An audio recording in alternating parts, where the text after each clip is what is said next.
بسم اللہ الرحمن الرحیم۔ یہ ریڈیو قطر ہے۔ اب آپ محمود احمد سے خبریں سنیے۔ ابتدا میں پیش خدمت ہیں اہم خبروں کی سرخیاں۔ وزیر بلدیاتی امور اور ماحولیات نے کہا ہے کہ حکومت ملک کے اندر فوڈ سیکیورٹی کو بڑی اہمیت دیتی ہے اور قدرتی وسائل خاص طور پر زراعت کے شعبے کی ترقی کی جانب خصوصی توجہ دی جا رہی ہے۔ وزیر تعلیم اور اعلیٰ تعلیم نے خلیج کی کونسل برائے تعاون GCC کے ممبر ملکوں کے وزرائے اعلیٰ تعلیم اور سائنٹیفک ریسرچ کی کمیٹی کے 20ویں اجلاس میں شرکت کی ہے۔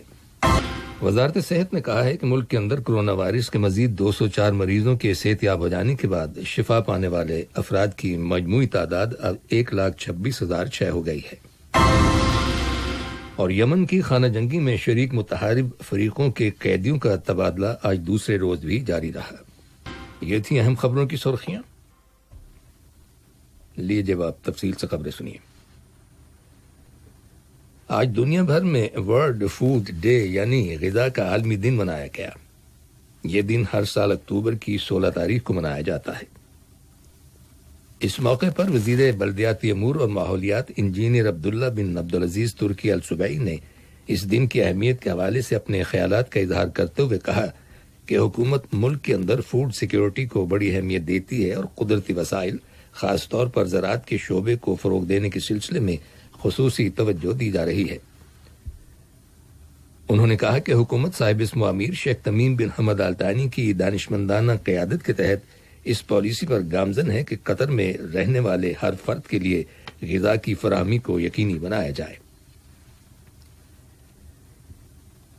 وزیر تعلیم اور اعلیٰ تعلیم ڈاکٹر محمد عبد الواحد الحمادی نے خلیج کی کونسل برائے تعاون GCC کے ممبر ملکوں کے وزرائے اعلیٰ تعلیم اور سائنٹیفک ریسرچ کی کمیٹی کے 20ویں اجلاس میں شرکت کی ہے۔ اس اجلاس کا اہتمام GCC کے جنرل سیکریٹریٹ نے کیا تھا۔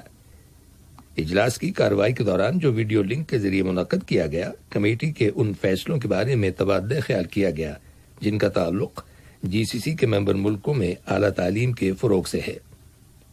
اس کے علاوہ ممبر ممالک کی اعلیٰ تعلیم کی وزارتوں کی ان کوششوں کا بھی جائزہ لیا گیا جو کرونا وائرس کے خلاف جنگ کے سلسلے میں کی جا رہی ہیں۔ وزارت صحت نے اعلان کیا ہے کہ ملک کے اندر کرونا وائرس کے 189 نئے کیسز رجسٹر کیے گئے ہیں، جن میں سے 175 مقامی لوگ ہیں، جبکہ 14 افراد حال ہی میں بیرون ملک سے دوحہ واپس آئے ہیں۔ وزارت صحت نے کرونا وائرس کے مزید 204 مریضوں کے صحت یاب ہو جانے کی تصدیق کی ہے، جس کے بعد شفا پانے والے افراد کی مجموعی تعداد اب 1,26,006 ہو گئی ہے۔ وزارت نے 2 مریضوں کے انتقال کر جانے کی بھی تصدیق کی ہے۔ نئے تمام متاثرہ افراد کو آئسولیشن میں رکھا گیا ہے اور انہیں ضروری طبی سہولتیں فراہم کی جا رہی ہیں۔ ادھر رومانیہ میں قطر کے سفارت خانے نے قطر چیریٹی کی جانب سے رومانیہ کی حکومت کو میڈیکل ایڈ پہنچا دی ہے۔ اس ایڈ کا مقصد رومانیہ کے اندر کرونا وائرس کے پھیلاؤ کو روکنے کے لیے حکومتی کوششوں کو کامیاب بنانا ہے۔ عالمی سطح پر کرونا وائرس کے مریضوں کی تعداد 40 ملین سے تجاوز کر گئی ہے، جن میں سے 1 ملین سے زیادہ لوگ انتقال کر گئے ہیں۔ کرونا وائرس کی دوسری لہر آنے کے بعد یہ وائرس ان مختلف علاقوں اور خطوں میں پھر سے پھیلنا شروع ہو گیا ہے جہاں اس سے پہلے اس پر قابو پانے میں کامیابی حاصل ہوئی تھی۔ دریں پولینڈ کی حکومت نے شہریوں سے کہا ہے کہ وہ اپنے گھروں میں رہیں۔ حکومت نے کرونا وائرس کے کیسز میں 24% اضافہ ہو جانے پر قومی سطح پر نئی پابندی عائد کرنے کے احکامات جاری کر دیے ہیں۔ برطانیہ کی حکومت نے دارالحکومت لندن اور ایسیکس میں لاکھوں کی تعداد میں لوگوں کے کرونا وائرس میں مبتلا ہونے کے خدشے کے پیش نظر پابندیوں میں اضافہ کرنے کا اعلان کیا ہے۔ برطانیہ کے وزیر صحت میٹ ہینکاک نے پارلیمنٹ کے اجلاس سے خطاب کے دوران کہا کہ ریسٹورنٹس اور شراب خانوں میں لوگوں کے ایک دوسرے سے ملنے پر پابندی لگا دی گئی ہے اور عوام کو پبلک ٹرانسپورٹ کو کم سے کم استعمال کرنے کی ہدایت کی گئی ہے۔ انہوں نے کہا کہ ان پابندیوں کا اطلاق کل ہفتے کے دن سے ہوگا۔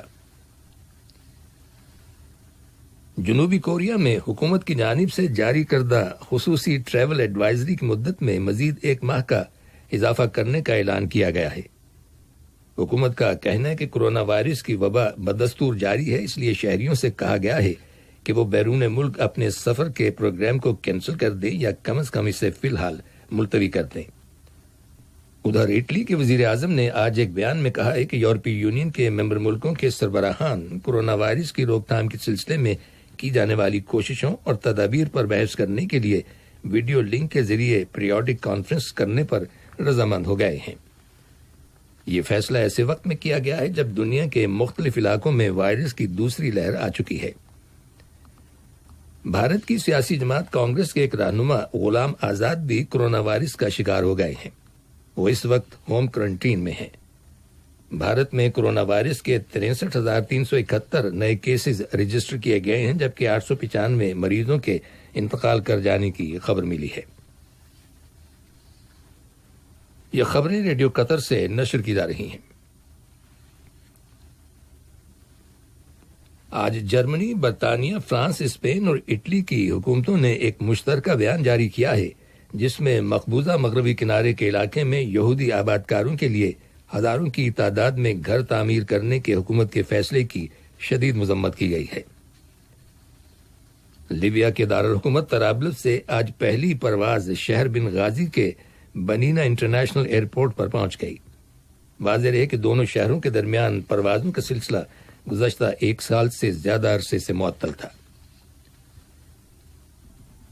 شام کے شمال مغربی علاقے پر جہاں باغیوں کا کنٹرول ہے، شام اور روس کی فوجوں کی جانب سے مسلسل حملے کیے جانے کی رپورٹس ملی ہیں۔ یہ حملے سول آبادیوں پر کیے گئے ہیں۔ ہیومن رائٹس واچ نے ان حملوں کو جنگی جرائم اور انسانیت کے خلاف گھناؤنی کارروائی قرار دیا ہے۔ ترکی کی حکومت نے آج بحر اسود میں اپنی ساحلی حدود سے اس علاقے کی جانب ایک میزائل فائر کیا جہاں سے ملٹری روسی ساخت کے S-400 میزائل سسٹم کا عنقریب تجربہ کرے گی۔ بھارت کے زیر کنٹرول کشمیر کی مرکزی سیاسی جماعتوں نے ایک بڑا اتحاد قائم کرنے کا اعلان کیا ہے جس کا مقصد کشمیر کی خود مختاری کی پرامن بحالی کے لیے جد و جہد کرنا ہے۔ یاد رہے کہ کچھ روز پہلے بھارت کی حکومت نے طویل عرصے سے جیل میں بند آخری اہم کشمیری سیاسی لیڈر کو رہا کر دیا تھا۔ یمن کی خانہ جنگی میں متحارب فریقوں کے قیدیوں کا تبادلہ آج دوسرے روز بھی جاری رہا۔ آج ہوائی جہازوں کے ذریعے تقریباً 1000 افراد کو ان کے وطن واپس روانہ کرنے کے انتظامات کیے گئے۔ ریڈ کراس کی بین الاقوامی کمیٹی نے، جس کی نگرانی میں قیدیوں کا تبادلہ ہو رہا ہے، کہا ہے کہ یمن کی خانہ جنگی میں ملوث گروپوں نے کل 1081 جنگی قیدیوں کا تبادلہ کیا۔ جنگی قیدیوں کے تبادلے کے معاملے میں متعلقہ فریقوں کے مابین گزشتہ ماہ سوئٹزرلینڈ میں ایک سمجھوتے پر دستخط کیے گئے تھے۔ قیدیوں کے تبادلے کے بارے میں اپنے خیالات کا اظہار کرتے ہوئے اقوام متحدہ کے یمن کے لیے خصوصی ایلچی مارٹن گرفٹس نے اس امید کا اظہار کیا ہے کہ تمام پارٹیاں اقوام متحدہ کی نگرانی میں جنگی قیدیوں اور حراست میں لیے گئے دیگر افراد کی رہائی کے سلسلے میں جلد مذاکرات کریں گی۔ ریڈ کراس کی بین الاقوامی کمیٹی کے علاقائی ڈائریکٹر فیبریزو کربونی نے اس امید کا اظہار کیا ہے کہ قیدیوں کی رہائی یمن کی خانہ جنگی میں ملوث تمام پارٹیوں کے مابین اعتماد بحال کرنے کی جانب پہلا قدم ثابت ہوگی۔ تھائی لینڈ کی حکومت نے دارالحکومت بینکاک میں مظاہروں کو روکنے کے لیے ملک کے اندر ایمرجنسی نافذ کرنے کا اعلان کر دیا ہے، جس کے تحت جلسے اور جلوسوں پر پابندی لگا دی گئی ہے۔ واضح رہے کہ مظاہرین تھائی لینڈ کے بادشاہ کے اختیارات میں کمی اور وزیر اعظم پریوت چان اوچا کے مستعفی ہو جانے کا مطالبہ کر رہے ہیں۔ ایمرجنسی کے نفاذ کے اعلان کے فوری بعد پولیس نے وزیر اعظم کے دفتر کے باہر مظاہرین کو گرفتار کرنا شروع کر دیا تھا۔ پولیس نے 20 افراد کو حراست میں لے لیا ہے۔ کرغزستان کی پارلیمنٹ میں آج ووٹ ڈالے گئے، جس کے بعد ملک کے معزول صدر کی جانب سے عائد کردہ ایمرجنسی ختم ہو گئی ہے۔ اسی دوران میں عبوری وزیر اعظم سیدر جبرون نے عارضی طور پر پریزیڈنٹ کے اختیارات سنبھال لیے ہیں۔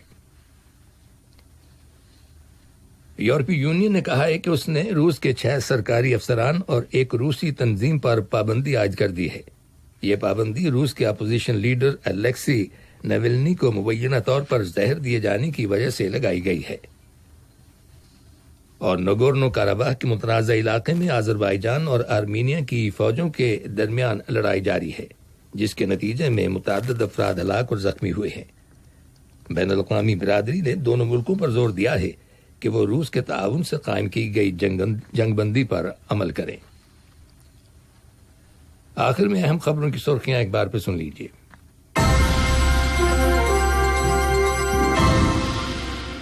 وزیر بلدیاتی امور اور ماحولیات نے کہا ہے کہ حکومت ملک کے اندر فوڈ سیکیورٹی کو بڑی اہمیت دیتی ہے اور قدرتی وسائل خاص طور پر زراعت کے شعبے کی ترقی کی جانب خصوصی توجہ دی جا رہی ہے۔